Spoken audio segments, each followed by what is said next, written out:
This is the Lone Crater YouTube. We hope this video helps. You're ready to take an ECG now. First, make sure the watch fits snugly and that the correct wrist is selected in the watch app. This affects results. Once done, open the ECG app on the watch and keep your iPhone nearby with Bluetooth on so data syncs. Sit down, rest your forearm on a table, relax your hand, and stay still. Movement creates noise. When you feel steady, place a finger on the digital crown to begin the recording. Start the 30-second recording by placing one finger lightly on the digital crown. You don't need force, just contact.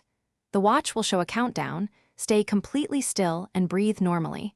Shifting or talking can distort the trace.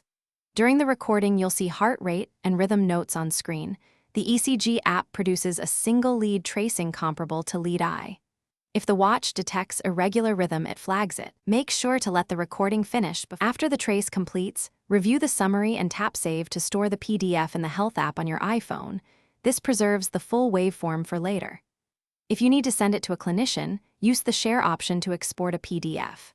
If the recording fails or shows poor signal, reseat the watch, dry sweat or lotion from skin, and try the opposite wrist. If problems persist, restart the watch and iPhone, then repeat the recording. Thanks for watching. Consider subscribing if we helped you.